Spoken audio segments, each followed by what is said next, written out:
Teacher promotes collaboration through peer interaction. Hello teachers, బోధన దృశ్య మాలికకు స్వాగతం. ఈ వీడియోలో పియర్ ఇంటరాక్షన్ ద్వారా స్టూడెంట్స్ మధ్య కొలాబరేషన్ని ఎలా ప్రోత్సహించవచ్చో మనము ఎక్స్ప్లోర్ చేస్తాము. మనం ప్రారంభించడానికి ముందు మీ కొరకు నా వద్ద ఒక చిన్న రిఫ్లెక్టివ్ ఎక్సర్సైజ్ ఉన్నది. మన క్లాస్ రూమ్ గురించి ఒకసారి ఆలోచిద్దాం. స్టూడెంట్స్ ఇక్కడ తరచూ కలిసి పనిచేస్తారా లేదా ఎక్కువ స్వతంత్రంగా పనిచేస్తారా? ఇక్కడ 3 ఆప్షన్స్ ఉన్నాయి. స్టూడెంట్స్ ప్రతిరోజు క్లాస్ రూమ్లో లెర్నింగ్ యాక్టివిటీస్ లేదా డిస్కషన్స్కు సహకరిస్తారు. స్టూడెంట్స్ ఎక్కువ సమయం ఒంటరిగానే పనులు పూర్తి చేస్తారు. తక్కువ ఇంటరాక్షన్ వారానికి 2-3 సార్లు ఉండవచ్చు, కానీ స్ట్రక్చర్డ్ వేలో మాత్రం కాదు. స్టూడెంట్స్ అప్పుడప్పుడు కలిసి పనిచేస్తారు. ఉదాహరణకు వారానికి ఒకసారి, ప్రతి 2 వారాలకు లేదా నెలకు ఒకసారి. మీ క్లాస్ రూమ్లోని వీటిలో ఏది బాగా డిస్క్రైబ్ చేస్తుంది? మీరిక్కడ వీడియోని ఆపి కొంచెం ఆలోచించండి.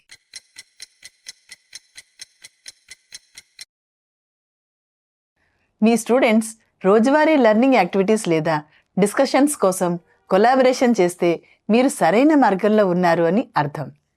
ఇది కొన్నిసార్లు లేదా అప్పుడప్పుడు మాత్రమే జరిగితే చింతించకండి, ఈ వీడియో మీకోసం. గుడ్ న్యూస్ ఏమిటంటే దీనికి ఎక్కువ సమయం పట్టడం గురించి చింతించకుండా ప్రతి క్లాస్లో మనం పియర్ ఇంటరాక్షన్ ద్వారా స్టూడెంట్స్ కొలాబరేషన్ని ప్రోత్సహించగలము. ఈ వీడియో ముగిసే సమయానికి మీరు మీనింగ్ఫుల్ పియర్ ఇంటరాక్షన్స్ను ప్రోత్సహించడం ద్వారా స్టూడెంట్ సోషల్ అండ్ కొలాబరేషన్ స్కిల్స్ను ఎలా బిల్డ్ చేస్తుందో రికగ్నైజ్ చేయడం. ప్రతిరోజు మీ క్లాస్ రూమ్లో స్టూడెంట్స్ కొలాబరేషన్ని సబ్స్టాన్షియల్గా ప్రోత్సహించే వ్యూహాలను అమలు చేయండి. క్లాస్ రూమ్లో మీనింగ్ఫుల్ కొలాబరేషన్ ఎలా ఉంటుందో మొదట అర్థం చేసుకుందాం.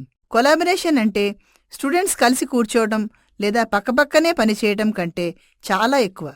ఇది కామన్ గోల్ని అచీవ్ చేయడానికి స్టూడెంట్స్ ఒకరితో ఒకరు యాక్టివ్గా నిమగ్నం అవ్వటం. మనం సబ్స్టాన్షియల్ కొలాబరేషన్ని ప్రమోట్ చేయడం గురించి మాట్లాడేటప్పుడు ప్రాబ్లంను సాల్వ్ చేయడానికి, ప్రోడక్ట్ని క్రియేట్ చేయడానికి లేదా లెర్నింగ్లో ఒకరికొకరు సపోర్ట్ చేసుకోవడానికి స్టూడెంట్స్ కలిసి చేసుకోవాలని అర్థం. ఇది కేవలం మెటీరియల్స్, థింగ్స్, ఒపీనియన్స్ లేదా ఐడియాస్ను పంచుకునే సర్ఫేస్ లెవెల్ మాత్రమే కాకుండా అంతకు మించి ఉంటుంది. ట్రూ కొలాబరేషన్ అనేది యాక్టివ్ పార్టిసిపేషన్ని కలిగి ఉంటుంది. ఇక్కడ స్టూడెంట్స్ తమ స్కిల్స్ను మరియు నాలెడ్జ్ని ఉపయోగించి ప్రత్యక్ష ఫలితాలను అందించడానికి దోహదం చేస్తారు. ఇది వారి ఇన్పుట్, రీజనింగ్ మరియు కొలాబరేషన్లో పనుల్లో నిమగ్నమవ్వటం అవసరం. వారు కేవలం ఐడియాస్ లేదా ఒపీనియన్ను పంచుకోవడం మాత్రమే కాకుండా ప్రాసెస్లో చురుగ్గా పాల్గొంటున్నారని నిర్ధారిస్తుంది. పియర్ ఇంటరాక్షన్ ద్వారా కొలాబరేషన్ చాలా అవసరం, ఎందుకంటే ఇది స్టూడెంట్స్కు అకాడమిక్ కంటెంట్ను నేర్చుకోవడమే కాకుండా వారు జీవితాంతం ఉపయోగించే కీలక సోషల్ స్కిల్స్ను రూపొందించడంలో సహాయపడుతుంది. స్టూడెంట్స్ కలిసి పనిచేసినప్పుడు వారు సమర్థవంతంగా కమ్యూనికేట్ చేయడం, ఇతరులను వినడం, ఒకరికొకరు సపోర్ట్ ఇవ్వడం మరియు డిఫరెన్సెస్ను పరిష్కరించడం నేర్చుకుంటారు.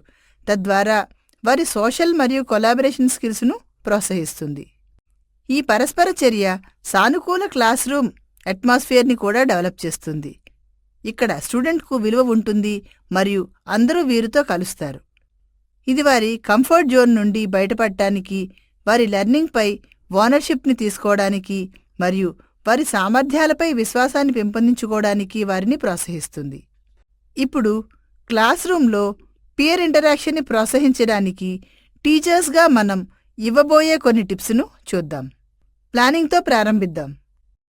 మనము క్లాస్ రూమ్ కోసం యాక్టివిటీస్ని ప్లాన్ చేసినప్పుడు మనం అందించే పనులు ట్రూ కొలాబరేషన్ ఎంకరేజ్ చేయడం లేదా పరిశీలించడం ముఖ్యం. దీన్ని చెక్ చేయడానికి ఒక మార్గం ఏమిటంటే మీరు స్క్రీన్పై చూసే కొన్ని గైడింగ్ ప్రశ్నలను మనల్ని మనం అడగడం.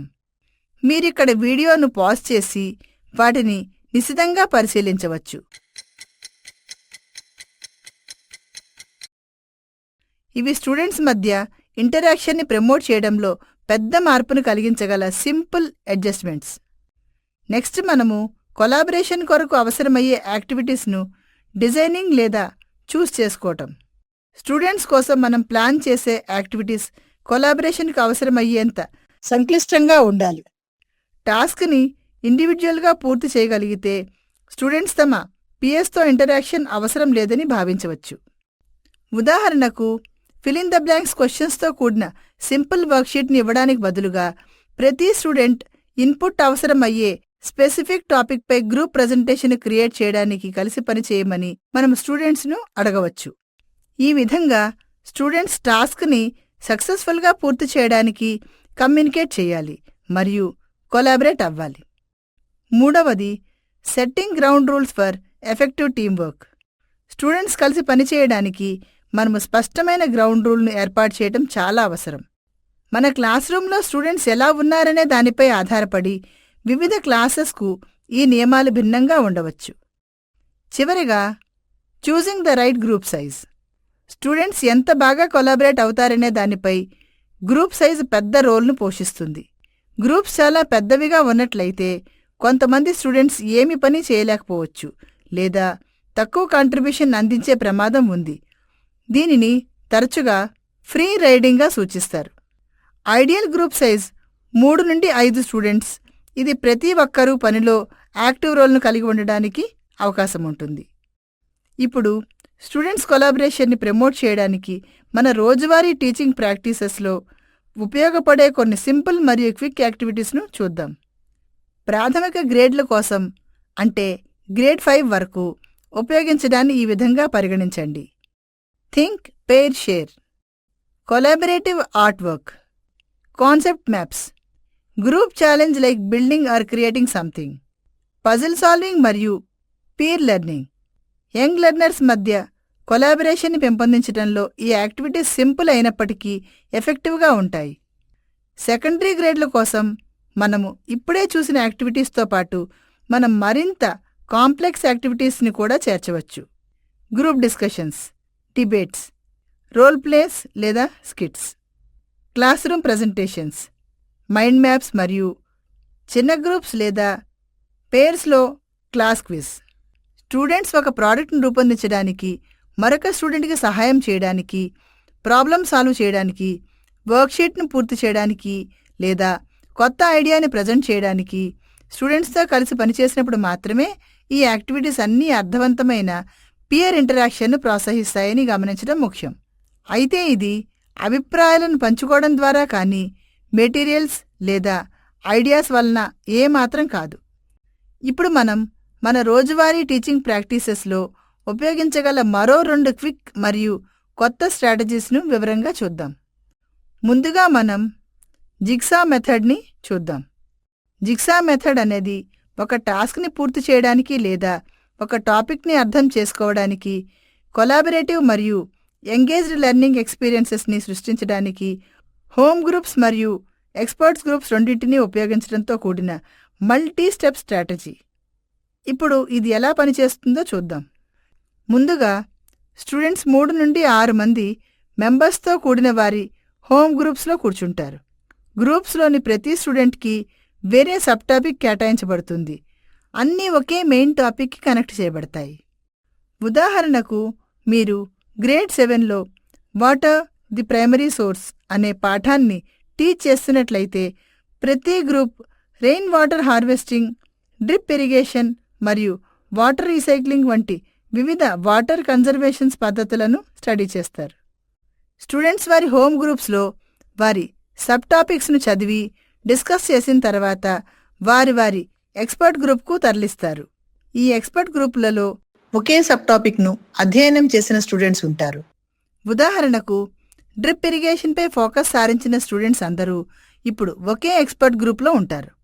ఇక్కడ వారు ఇన్సైట్స్ను షేర్ చేసుకుంటారు, డీటెయిల్స్ డిస్కస్ చేస్తారు, టాస్క్ పూర్తి చేయడానికి అవసరమైన సమాచారాన్ని గ్యాదర్ చేసి హోమ్ గ్రూప్కి ఎక్స్ప్లెయిన్ చేసిన తర్వాత టాస్క్ కంప్లీట్ చేస్తారు. ఈ స్టేజ్లో స్టూడెంట్స్ వారి స్పెసిఫిక్ సబ్ టాపిక్పై ఎక్స్పర్ట్స్ కావడానికి కలిసి పనిచేస్తారు.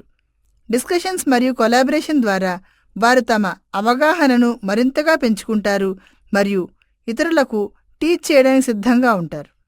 దీని తర్వాత ఎక్స్పర్ట్స్ గ్రూప్స్ విడిపోతాయి మరియు స్టూడెంట్స్ వారి హోమ్ గ్రూప్స్కు తిరిగి వస్తారు.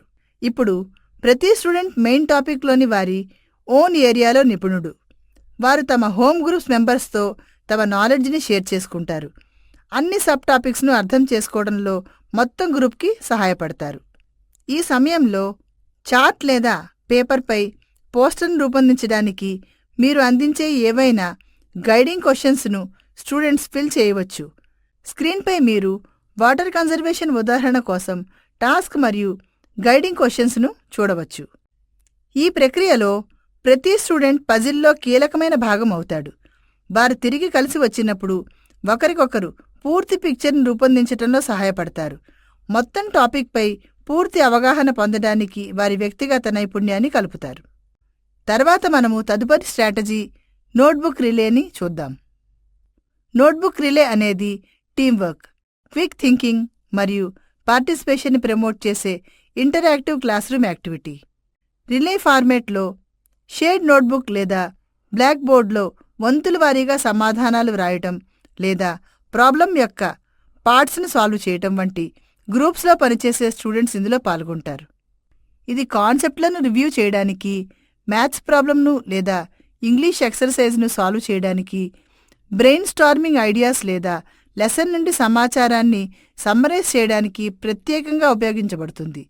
ఇది సాధారణంగా ఎలా పనిచేస్తుందో ఇక్కడ చూద్దాం. ఇక్కడ ముందుగా మనం క్లాస్ని స్మాల్ గ్రూప్స్గా డివైడ్ చేస్తాము. టిపికల్లీ ఒక్కో గ్రూప్కు 3 నుండి 5 స్టూడెంట్స్ ఉంటారు. తర్వాత మనము టాస్క్ని ప్రదర్శిస్తాము. ఇది క్వశ్చన్, ప్రాబ్లం లేదా టాపిక్కు కావలసిన రెస్పాన్స్ కావచ్చు. ఉదాహరణకు మ్యాథ్స్ ప్రాబ్లం పూర్తి చేయడానికి ఒక సెంటెన్స్, లేబుల్ చేయడానికి డయాగ్రామ్ లేదా ఎక్స్ప్లెయిన్ చేయడానికి ఒక కాన్సెప్ట్. ప్రతి గ్రూప్లో మొదటిది బోర్డుపై లేదా షేర్డ్ నోట్బుక్లో సొల్యూషన్ రాయడంతో ప్రారంభిస్తారు. తర్వాత వారు తదుపరి గ్రూప్ మెంబర్కి పాస్ చేస్తారు. వారు దీనితో కొనసాగుతారు. ఇక్కడ కొలాబరేషన్ పిక్చర్లో వస్తుంది. స్టూడెంట్స్ స్ట్రాటజైజ్ చేసి సమర్థవంతంగా కమ్యూనికేట్ చేయాలి. గ్రూప్ ముందుగా సాగేలా చేయటంలో ప్రతి స్టూడెంట్ కీలక పాత్ర పోషిస్తాడు.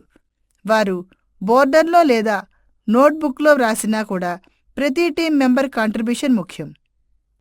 ప్రాబ్లం సాల్వ్ అయ్యే వరకు లేదా ఆన్సర్ పూర్తయ్యే వరకు రిలే కొనసాగుతుంది. వినోదభరితంగా చేయడానికి యాక్టివిటీ సమయానుకూలంగా చేయవచ్చు లేదా టాస్క్ని సరిగ్గా పూర్తి చేసిన ఫస్ట్ గ్రూప్ గెలుస్తుంది. రిలే తర్వాత మనం బ్లాక్ బోర్డ్ లేదా నోట్బుక్లపై రెస్పాన్సెస్ను రివ్యూ చేయడానికి ఏవైనా కరెక్షన్స్ లేదా ఇంప్రూవ్మెంట్స్ను డిస్కస్ చేయడం జరుగుతుంది. వీడియో చివరికి వచ్చాం. మనం చర్చించిన అంశాలను ఒకసారి మళ్ళీ గుర్తు చేసుకుందాం. మనము కొలాబరేషన్ యొక్క అర్థం మరియు దీని ఇంపార్టెన్స్ గురించి డిస్కషన్తో ప్రారంభించాము. క్లాస్ రూమ్లో పియర్ ఇంటరాక్షన్ని ప్రమోట్ చేయడానికి టీచర్స్గా మనం చేయగలిగే కొన్ని టిప్స్ను మనం పరిశీలించాము. తదుపరి మనం పియర్ ఇంటరాక్షన్ను చేర్చడానికి ప్రైమరీ గ్రేడ్స్ అలాగే సెకండరీ గ్రేడ్స్లో చేయగలిగే డిఫరెంట్ యాక్టివిటీస్తో ముందుకు వెళ్ళాము. చివరిగా క్లాస్ రూమ్లో పియర్ ఇంటరాక్షన్ను ప్రమోట్ చేయడానికి క్లాస్ రూమ్లో ఉపయోగించగల 2 స్ట్రాటజీస్ను మనం డీటెయిల్డ్గా పరిశీలించాము. స్టూడెంట్స్ కొలాబరేషన్ని ప్రోత్సహించడానికి మీ రోజువారీ క్లాసెస్లో మీరు ఈ స్ట్రాటజీస్ని పొందుపరుస్తారని మేము ఆశిస్తున్నాము. Thank you.